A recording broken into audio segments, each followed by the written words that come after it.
오늘은 에스겔 성전과 하나님의 영광이라는 제목으로 2020년도 우리 25대 26대 교구 남녀 선교회 성역 공부 첫 번째 시간을 갖도록 하겠습니다. 사실은 지난번에 한번 공부를 했었는데 이 녹화가 제대로 되지 않아서 이제 다시 조금 보완해서 공부하는 내용이 되겠습니다. 제목은 에스겔 성전과 하나님의 영광, 에스겔 성전과 하나님의 영광이고 본문은 에스겔 1장 26절에서 28절 말씀과 43장 1절에서 5절 말씀 이 두 구절을 가지고 과연 에스겔 성전 속에서 하나님의 영광은 어떤 의미를 지니고 있는가 하는 것을 좀 살펴보도록 하겠습니다. 특별히 에스겔 1장 26절에서 28절 말씀 가운데에서 28절 말씀 보게 되면은 그 중반절쯤에 여호와 영광의 형상의 모양이라 하면서 그 하나님의 영광의 의미가 처음으로 언급이 되고, 그다음에 두 번째 그 에스겔 43장의 1절에서 5절 보게 되면은 하나님의 영광이 에스겔 성전에 들어오는 그 내용을 기록을 하고 있습니다. 그러니까 또 그 사이에 있다 설명을 하겠지만은 8장에서 11장에서는 에스겔 성전이 하나님의 영광이 에스겔 성전을 떠나가는 그런 내용이 기록되어 있는데 사실은 세 번이 언급되어 있는 것이죠. 그렇기 때문에 이 하나님의 영광이 그 에스겔 성전에서는 사실 대단히 중요한 주제이다. 우리가 이제 결론적인 면에서 다루겠지만 이 에스겔 성전은 새 예루살렘 성의 청사진이라는 말씀을 늘 반복해서 말씀을 드립니다. 그러니까 이 모든 주제들이 초림을 지나서 어떤 종말적인 의미를 이해하는데 대단히 중요한 내용이다, 이렇게 말씀을 드리겠습니다. 그러면 서론적인 부분을 잠깐 말씀드린다고 한다면은 에스겔서에서 하나님의 영광은 에스겔서의 구속 경륜을 관통하는 대단히 중요한 주제다, 이렇게 말씀했습니다. 여기서 이 관통이라는 것은 겉으로 드러나진 않지만은 처음부터 끝까지를 이렇게 이제 통과한다고 할까요?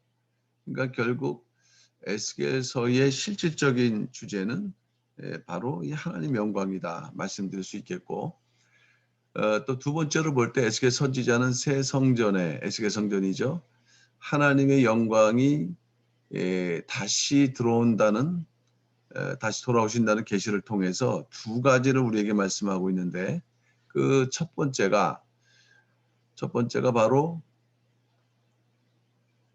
그 초림에 성취된 예수 그리스도의 독생자 영광. 이거는 요한복음 1장 14절에 기록되어 있는 이제 말씀입니다. 그래서 1차적으로 초림을 통해서도 하나님의 영광이 예수 그리스도를 통해서 나타나셨고, 이제 두 번째는 재림을 통한 새 예루살렘 성취에 대한 하나님의 구속사의 완성이다. 그러니까 마지막 구속사가 완성된다는 것은 결국 하나님의 영광이 온전히 나타난다는 그러한 의미를 지니기 때문에 앞에서 말씀드렸던 대로 대단히 중요한 주제가 된다 하는 것입니다.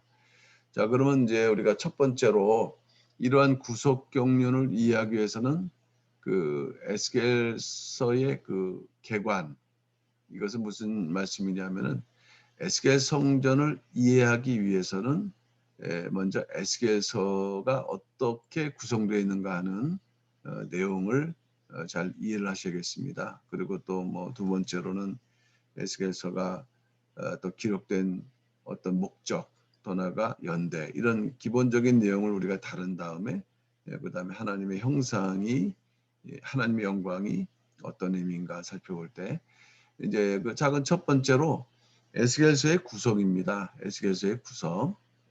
에스겔서는 어떻게 구성되어 있는가? 일단 이것은 이제 중심 주제를 구분해 보면은 우리가 쉽게 이해할 수 있겠는데 크게는 세 가지입니다. 남유다의 멸망. 이것은 1장에서 24장까지 기록되어 있고 두 번째는 열방을 향한 하나님의 심판. 그러니까 사실은 남유다의 심판과 열방의 심판이 이제 주된 내용으로 되어 있고요. 그 다음에 세 번째가 이스라엘 회복과 새성전의 그 내용이 33장에서 48장이 기록되어 있다는 것이죠. 그러니까 결국에는 그 에스겔서의 중심 주제라는 것은 남유다의 멸망, 남유다의 멸망과 회복 그리고 새성전이다. 왜냐하면은 이 열방이라는 그 존재는 왜 멸망을 당하게 됐는가? 하나님께서 남유다를 멸망하실 때 그 열방들이 남유다의 그 멸망을 조롱했다 그랬어요. 조롱. 그러니까 하나님께서 이 남유다 자체를 심판하시면서도 당신의 자녀가 되기 때문에 그 열방이 조롱하는 것을 또 하나님은 이렇게 심판하신다. 그러니까 결국에 보게 되면은 이 2부 같은 경우에는 주된 내용이보다는 1부하고 3부가 사실은 에스겔 성전의 실질적인 그런 주제가 된다고 할 수가 있는 것입니다. 그러면 이제 남유다의 죄로 들어가 볼 때 왜 남유다는 결국 하나님의 심판을 받게 되었는가? 여기 보게 되면은 세 가지 죄악이라고 말씀했습니다. 그 첫 번째 죄악은 이제 우상 숭배인데 이제 바벨론 포로로 끌려간 때였고 아직 예루살렘은 멸망당하지 않은 그런 시기였을 때 실제로 성전에서 그 바벨론 우상들을 숭배하는 그런 일이 있었던 시대였고요. 그 다음에 백성들 삶 속에 음행이 난무했고, 그 다음에 이제 교만했다. 이 교만이라는 것이 사실은 하나님 입장에서 볼 때는 가장 그 결론적인 그런 죄처럼 여기신다는 것입니다. 이제 두 번째로 갈 때 연결이 그렇게 되죠. 사실 하나님께서 그 예루살렘 성전을 멸망하고 또 그 이스라엘 백성들을 이제 포로로 이렇게 끌고 가시게 된 가장 중대 제약은 어디에 있느냐? 하나님의 영광을 가로챘다. 하나님의 영광을 가로챘다. 그러니까 하나님께 그 돌려야 될 영광을 자기 스스로 만족하고 하는 그것을 하나님은 교만죄라고 그랬어요. 아까 우리가 그 세 가지 죄라고 말씀했는데 이 세 가지가 다 중요한 죄지만 그 중에서 바로 이 교만죄가 하나님 보실 때 가장 큰 죄악이었다. 이것을 어떻게 알 수 있냐면은 요 에스겔 7장 24절에서 우리가 알 수 있습니다. 제가 읽어보면 내가 극히 악한 이방인으로 이르러 그 집들을 점령하게 하고 악한 자의 교만. 이게 이제 이 교만이란 말인데 히브리 말로는 가온입니다. 가온. 근데 이 가온이란 말은 하나님의 영광 또는 위엄 이런 의미를 쓸 때 하나님께 붙이는 용어인데 하나님께서는 에스겔을 통해서 이 남유다의 교만이라는 단어를 이렇게 언급하시는데 이 가온이라는 말씀을 썼다는 거죠. 의도가 있다는 겁니다. 이건 뭐냐면은 남유다가 하나님의 영광을 가르쳤다. 그 죄악으로 인해서 멸망당할 수밖에 없다. 이 아모스 6장 8절 말씀 보게 되면은 하나님께서 이러한 야곱의 영광을 희소하신다는 그런 그 말씀을 하고 있는 것입니다. 그렇기에 이러한 이제 남유다의 심판과 이제 그 심판이 가장 중요한 부분일 때 여기서 언급되는 것이 무엇입니까? 바로 이것이 하나님의 영광이라는 주제가 이 내면 속에 가장 깊이 깔려 있다는 것이에요. 그러니까 이 에스겔서의 중심되는 남유다의 심판 이후 하나님의 영광, 이제 그것에 대한 회복 이런 의미로 전개가 되는 것이죠. 그다음에 두 번째로 에스겔서를 기록한 이제 목적, 이 목적을 우리가 정확하게 이해를 하셔야 되는데 세 가지 면에서 이해를 할 수 있겠습니다. 자, 그 첫 번째 볼 때 아까도 말씀드렸던 것처럼 우리가 그 에스겔서를 구분해 보게 되면은 1장에서 24장, 그다음에 25장에서 32장, 그다음에 33장에서 48장으로 이렇게 구분한다 그랬습니다. 그러니까 이제 요 부분 열방에 대한 부분은 이제 우리가 이렇게 일단 뒤로 이제 물려놓을 때 요 첫 번째 부분이 되는 1장에서 24장까지의 가장 핵심적인 내용은 뭐냐면은 예루살렘은 확실히 멸망한다는 것을 알려주시면서도 끝까지 회개할 것을 촉구하시는 누구를 통해서? 이 에스겔 선지자를 통해서. 자, 이렇게 보시게 되면요. 우리가 그 남유다의 그 포로기한, 멸망에 이르는 포로기한이 세 차례에서 거쳐져 있는데 첫째 605년, 그다음에 두 번째가 여기 있는 597년, 세 번째가 멸망한 3차 586년 이렇게 진행되거든요. 이때가 그 다니엘이 포로로 끌려왔고요. 이때가 바로 에스겔, 오늘의 주인공 되는 에스겔이 그 포로로 끌려왔습니다. 그리고 요 586년에는 성전이 파괴되는 그러한 아주 이제 멸망하는 시기가 된 것이죠. 자, 그런데 요 흐름에서 2번을 보시게 되면은 요 2번을 보시게 되면 593년 5년 뒤, 다시 말하면은 에스겔 선지자가 이 597년도에 포로로 끌려왔는데 그 5년 뒤에 에스겔 선지자는 하나님으로부터 이상을 받게 된다는 것입니다. 이상을 받게 되고 그리고 이제 그 586년까지 약 횟수로 치면 이때가 한 이제 8년 기간이 되는데 요 8년 기간 동안 뭘 했을까요? 하나님께서는 멸망에 대한 예언을 이제 알리시면서도 마지막 회개를 계속적으로 촉구하셨다.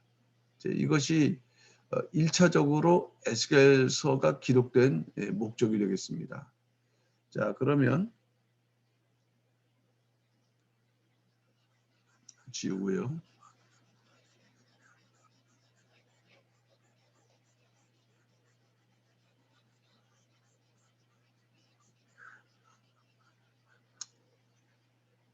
자, 이 부분이 있기 때문에 지웠는데 에스겔 선지자는 약 8년간 이스라엘 백성들에게 마지막 회개를 촉구했다. 그 기간은 이제 593년이 선지자로 부르심 받은 때입니다. 그리고 성전이 이제 파괴된 때, 8년 동안 마지막 그 회개를 촉구하는 기록. 이것이 에스겔 1장에서 24장까지다. 자, 두 번째, 하나님은 그 이스라엘 백성을 통해서 일을 하시기를 원하시고 그 언약을 성취하시기를 원하셨기 때문에 이제 회개를 한 다음에 다시 예루살렘에 돌아올 날이 있다. 이것은 이제 한마디로 말하면은 회복의 메시지입니다. 회복의 메시지. 그 기록은 이제 33장에서 39장까지인데 아까 3부가 33장에서 48장까지거든요.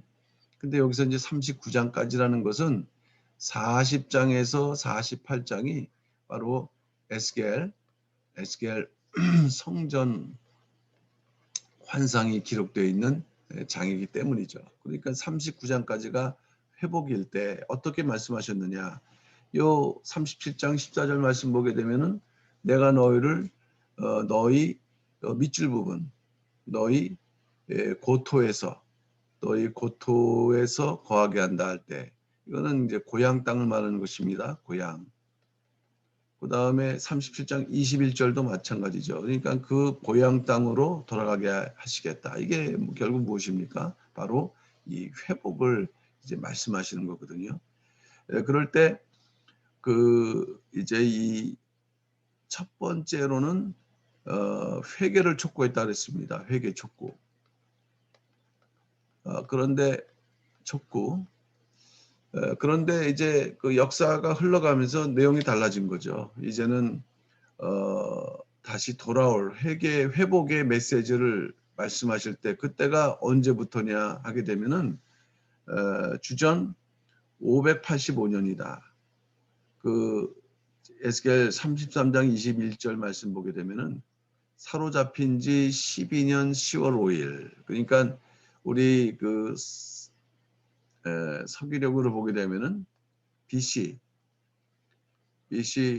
586년 4월 9일에 예루살렘이 멸망당했거든요. 그러니까 그해 10월 5일인데 10월 5일이라는 것은 결국 한 6개월 정도 이후에 이제 그 예루살렘부터 도망 온 자가 에스겔에서 알려졌던 것입니다. 이 함락의 소식을.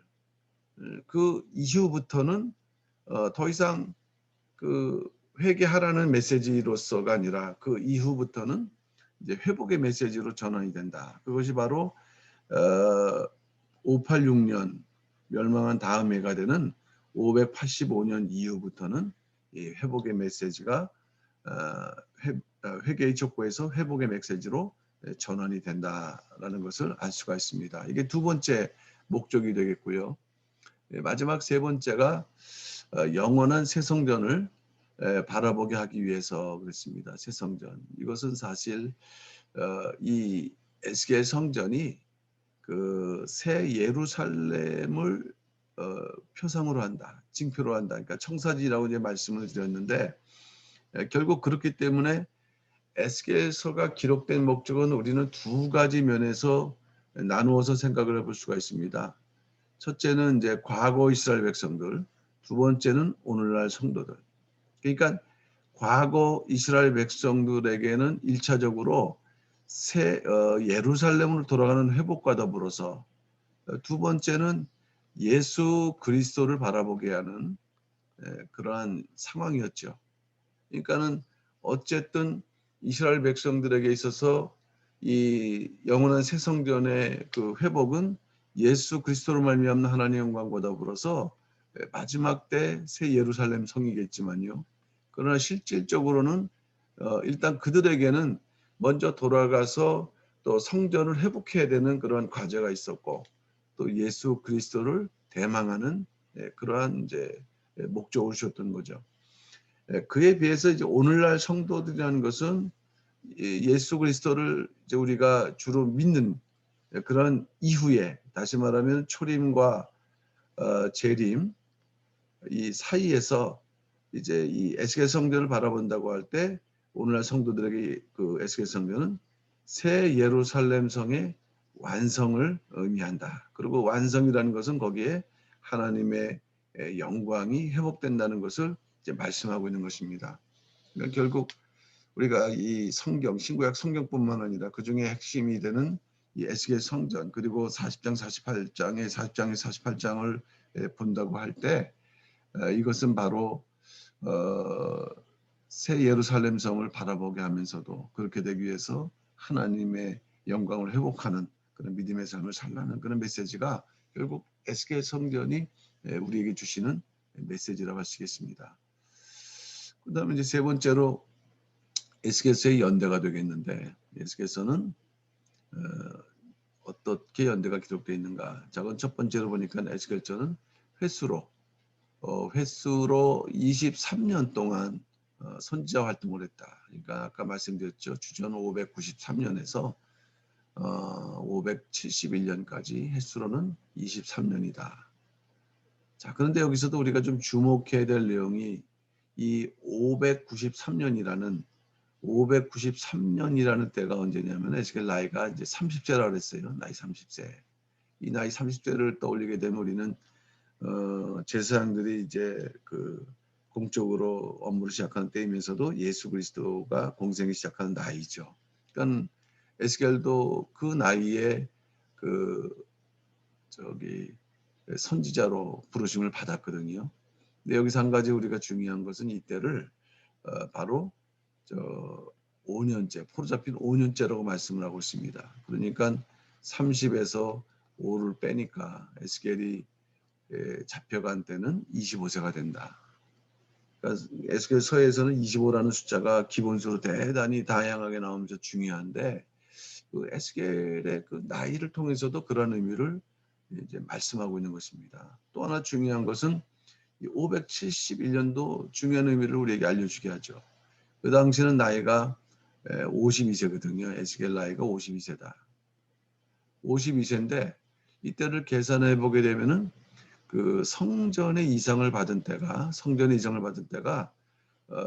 그로부터 2년 후가 되는 거예요. 성전 이상을 계시를 하고 2년 뒤에 에스겔은 은퇴를 하게 되는 것인데 선지 사명을 그만두게 되는 것인데 그러니까 52세에서 2세를 빼니까 50세 역시 마찬가지입니다.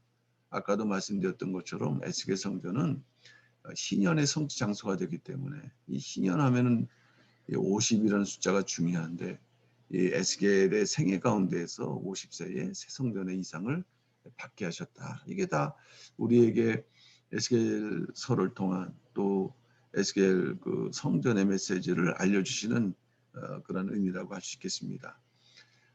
에스겔서의 연대를 어떻게 할 수 있냐면은 그 하나님의 임재 그 중에 이제 그 13번의 임재가 나타나고 있는데 그 중에 3번은 여호와의 권능으로 표현되어 있고요.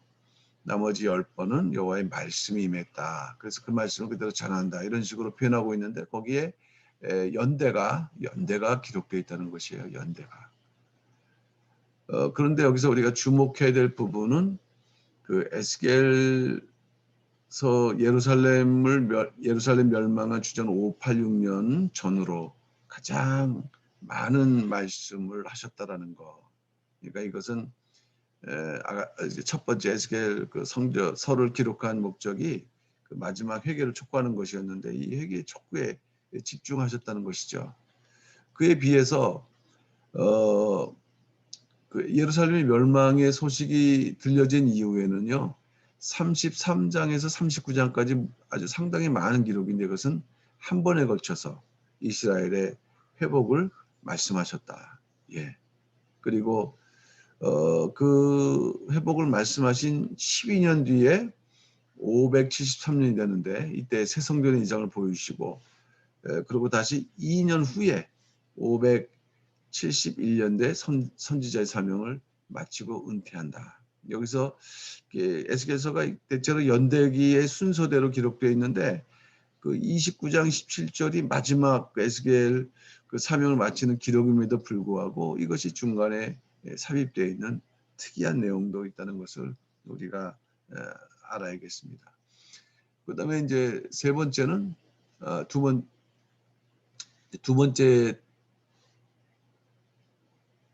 대지가 되겠죠. 에스겔서에 나타난 하나님의 영광.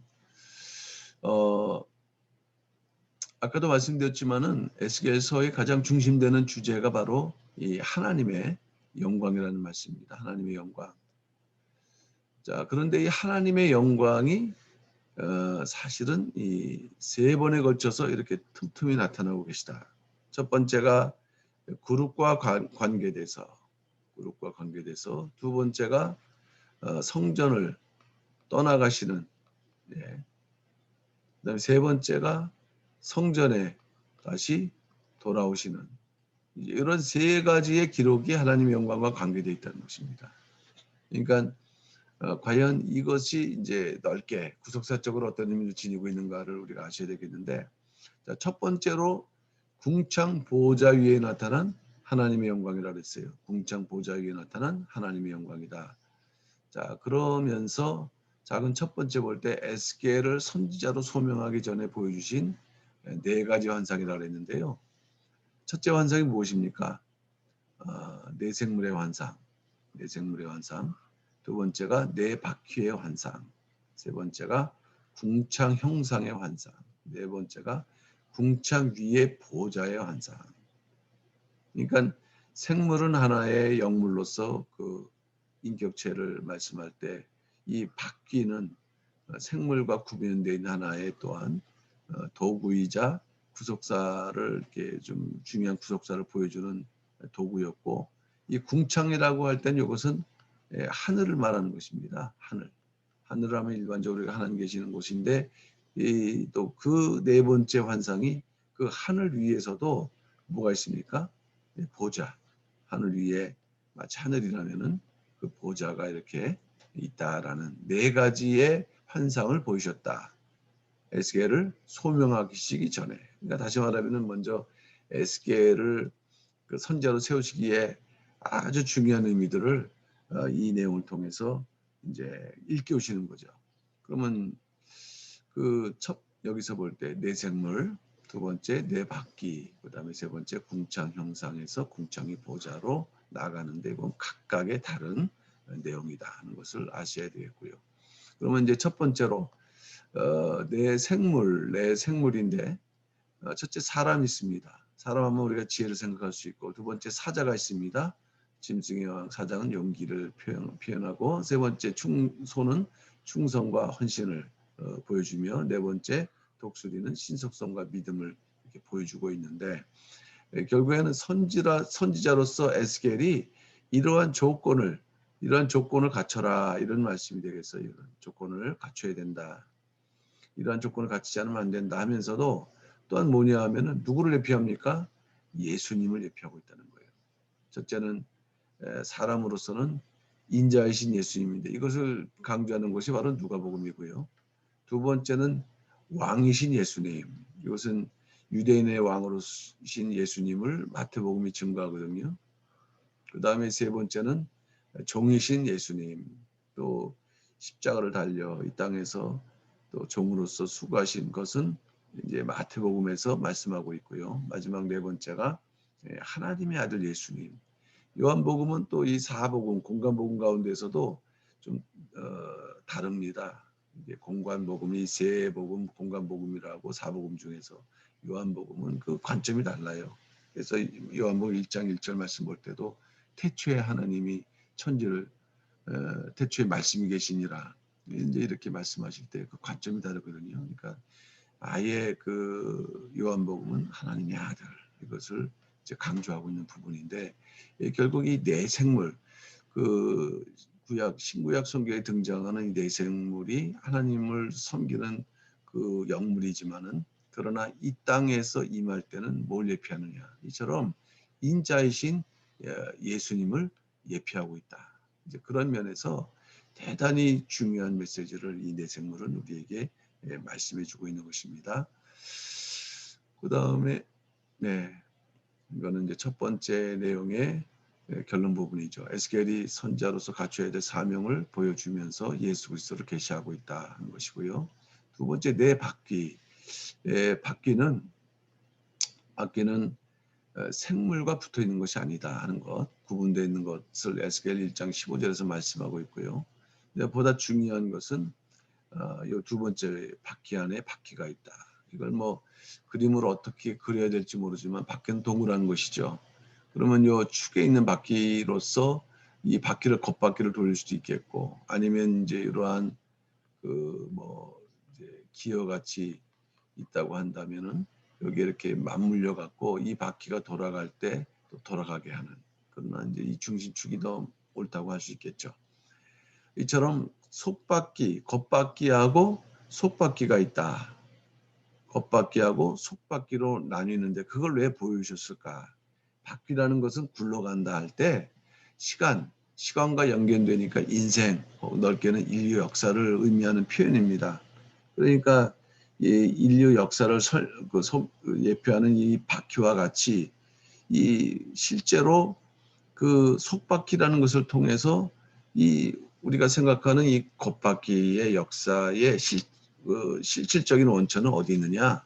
이 속바퀴에 있다는 것을 깨닫게 해주시는 거예요. 그러니까 역사가 어떻게 돌아가든 간에 실제로 그 역사를 주관하시고 섭리하신 것은 하나님의 구속사다. 그것을 에스겔에게 이제 일깨우시는 목적으로 내 바퀴를 보이셨던 것이죠. 그것에 대한 이제 다시 한번 결론을 보게 되면 하나님의 구속사 속바퀴가 인간 역사 겉바퀴를 돌리고 있음을 보여주고 있다 하는 말씀이 되겠습니다. 그 다음에 세 번째는 궁창과 보좌. 아까 이제 세 번째, 네 번째를 이제 합한 것인데 궁창은 하이라 했습니다.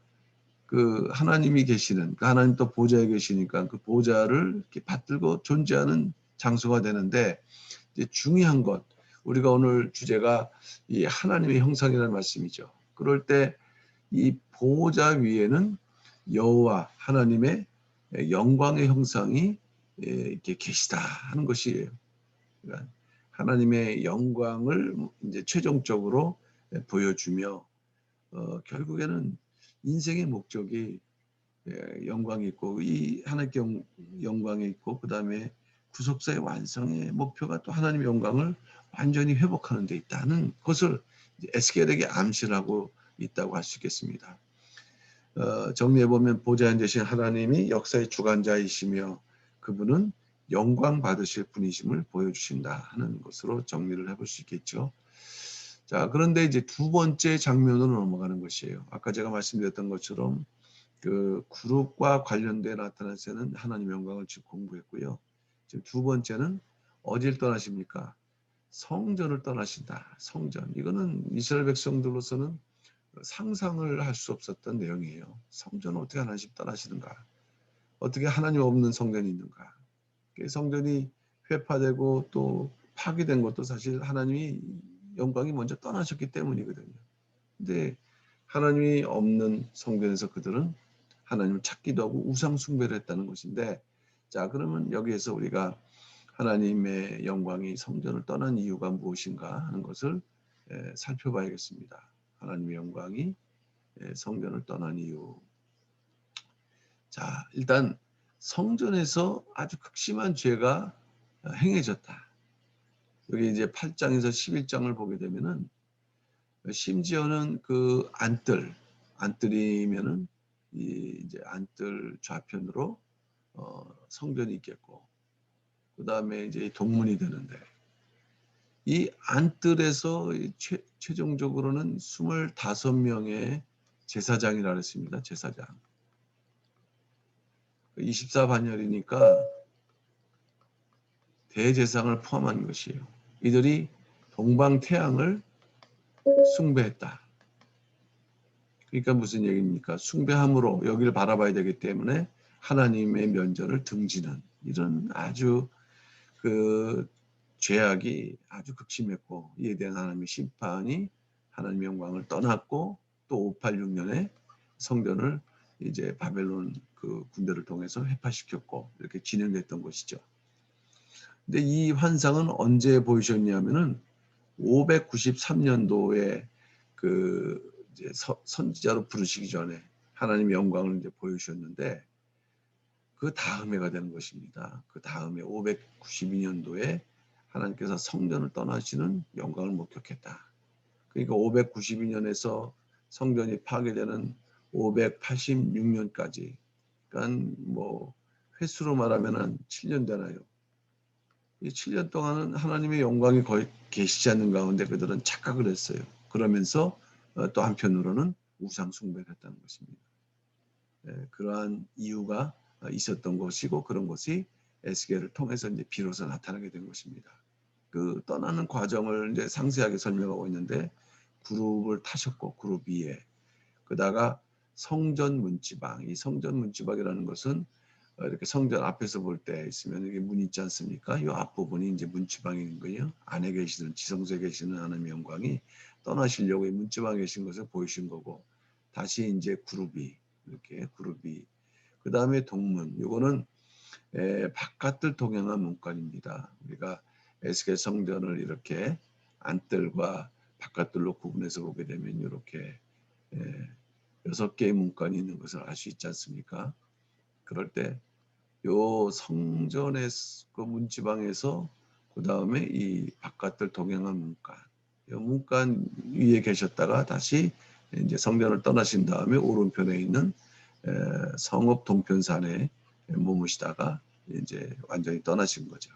예, 이런 과정을 통해서 반드시 떠났다 하는 것을 증거하고 계신 것입니다. 근데 여기서 중요한 부분은 하나님께서 떠나실 때 그룹 위에 머물러 계셨다는 것을 이렇게 보여주시는데, 시편 18편 말씀 보게 되면 그룹 위 혹은 그룹을 타고 나누셨다 하나님이 이제 타고 다니는 영적 이제 자가용 같은 존재죠. 구름을 타고 떠나셨다. 근데 왜 구름을 타고 떠나셨는 것을 굳이 강조하셨을까 할 때 여기에 큰 의미가 있다는 것입니다. 구름에 하나님의 영광이 임하셨다는 것은 비록 죄악으로 성전을 떠나가시지만 그룹을 타고, 이게 중요해요. 그룹을 타고 뭐합니까? 다시 돌아오실 것을 보여주시는 암시고 계시다 이 말씀이에요. 그러니까 결국 에스겔 43장 오늘 본문 43장에서 이미 보여주고 계시지만은 하여튼 다시 오실 것이다라는 그 소망과 회복의 메시지를 이제 말씀했던 것입니다. 자, 이제 마지막 부분이 되겠는데요. 새 성전에 다시 들어오시는 하나님의 영광. 이때는 에스겔 선지자가 성전 청량을 모두 마치고 나서 하나님께서 들어오신다. 하나님의 영광은 다시 새 성전으로 들어오셨는데 에스겔 선지자가 바깥 동양한 문에 이르렀을 때 하나님의 영광이 이제 안으로 들어가는 것을 목격했다. 자, 이거는 이제 동편이니까 이쪽부터 시작을 해서 동편에서, 이건 외부죠. 동문을 통해서 성전에 이렇게 이르셨다. 그러니까 어떻게 보게 되면은 이제 이 동문 바깥을 동양한 문과는 다시 반복되는데 그 이후에 영원히 거하신다는 것은 어떻게 표현하고 있느냐? 이 동문이 문이 닫히는 것이에요. 더 이상은 내가 떠나지 않는다는 표시로서. 네. 자, 그러면은 이렇게 성전에, 새 성전에 하나님 영광이 다시 들어오셨다는 의미는 과연 무엇을 말씀하는 것일까? 이거는 아까도 말씀드렸던 것처럼 이 마지막 새 예루살렘, 성취될 새 예루살렘 성을 예표한다. 그렇기에 이 새 성전에 하나님의 영광이 돌아온다는 이러한 계시는 그건 종말적이다는 말씀이에요. 새 예루살렘에 하나님의 영광이 가득하게 될 것, 그리고 더 이상 떠나지 않게 될 것을 미리 예표하는 것이죠. 자, 그런데 이러한 역사가 있기 위해서 구속사적으로 어떤 일이 있었는가? 아까 제가 서론적으로 설명드렸는데 요한복음 1장 14절 말씀 보게 되면은 예수님이 이 땅에 말씀으로 오셨을 때 독생자의 영광으로 이제 그 안에 독생자의 영광이 함께 하셨다고 말씀했거든요. 이제 그 영광을 이스라엘 백성들은 제대로 영접하지 않았던 것이죠. 예. 그러다가 이제 이 에스겔 성전에 하나님의 영광이 돌아온다는 것은 결국 무엇일까요? 이것은 바로 재림 때 아버지의 영광이라 했습니다. 아까 독생자의 영광은 아들의 영광이라 한다면 아버지의 영광이다. 왜? 이 마태복음 16장 27절이 증거를 하죠. 인자가 아버지의 영광으로 마지막 때는 아버지가 영광 받으시는 때가 되어야 된다는 것을 말씀했어요. 그 천사들과 함께 오리니 그때에 각 사람이 행한 대로 갚으리라. 그리고 이때는 이제 그 열방과 열족, 섬나라까지도 말이죠. 다 하나님의 영광을 보러 이렇게 오게 될 것이다. 결국 다 모여들게 되는 것이죠. 요 이사야서 40장 5절, 66장 18절, 그 다음에 마가복음 13장 26절, 27절 말씀을 참조해 보시면 마지막 때 이 하나님의 관심사가 하나님의 영광인데 그 범위는 일부가 아니에요. 전 세계 가운데 열방 열족까지 믿는 자, 하여튼 한 사람도 빠짐없이 하나님의 영광을 보게 하시고 인정하게 하시고 또 완전한 구속 완성을 이루게 하신다 하는 메시지를 우리에게 주시는 것이죠. 결국 에스겔 성전은 마지막 회복될 성전이다. 에스겔 성전에 새로 하나님의 영광이 들어갔다는 것, 마지막 때 하나님의 영광이 회복되는 때가 있다는 것을 보여주고 있습니다. 자, 이제 결론적으로 볼 때 그렇다면 이러한 메시지 가운데 우리가 알아야 될 것, 이제 그 결론의 주제를 이렇게 정했죠. 성도는 하나님의 영광의 회복을 위해서 살아야 된다. 왜? 하나님의 영광의 의미가 뭐냐? 하나님의 영광의 의미는 이 구속사의 완성이라는 것이에요. 구속사가 완성되면 하나님의 영광이 회복되고 하나님의 영광이 회복될 때 구속사가 완성되는 것이다. 그리고 또 성도가 구원받는 의미도 어디 있느냐? 성도가 그저 천국 간다는 거로만 표현될 게 아니라 어디로 들어갑니까? 하나님의 영광에 들어가는 존재다. 자, 베드로 5장 10절 이렇게 말씀했어요. 밑줄이 있는데 자기의 영원한 영광에 들어가게 하신다고 그랬거든요. 자기 영원한 영광에. 자, 그런데 또 중요한 부분은 이 자기 영원한 영광에 들어가게 하시기 전에 먼저 요한계시록 21장 24절 말씀 보게 되면은 만국이 그 빛 가운데로 다니고 땅의 왕들이 뭡니까? 자기 영광. 땅의 왕들이라는 것은 이 땅에서 왕 같은 제사장들, 제사장.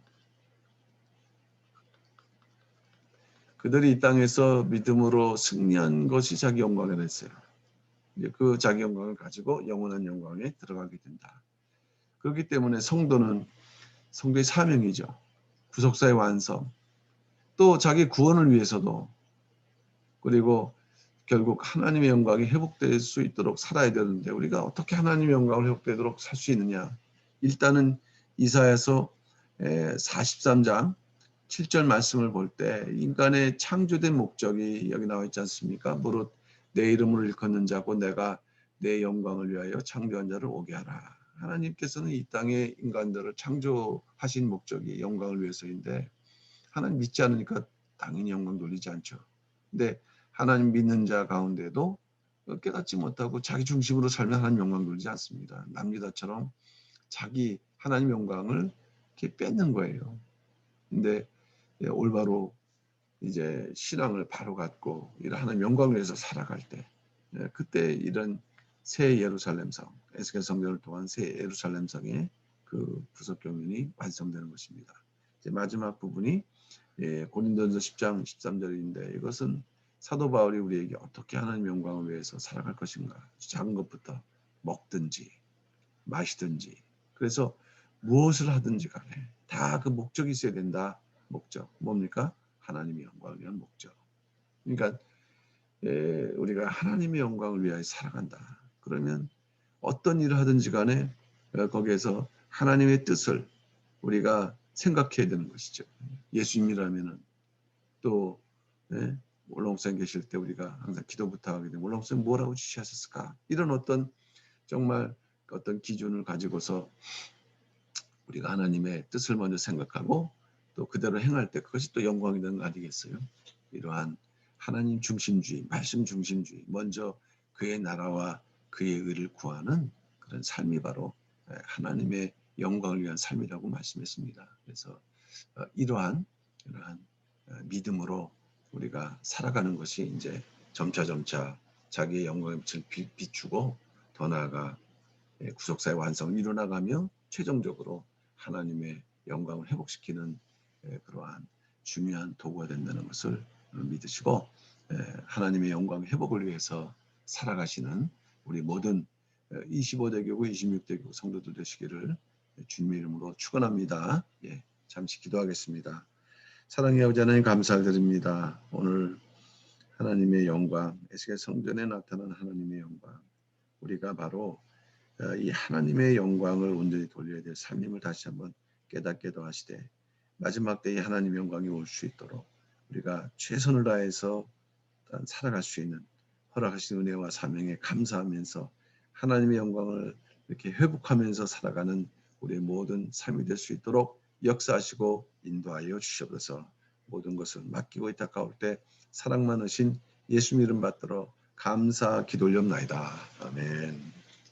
수고하셨습니다.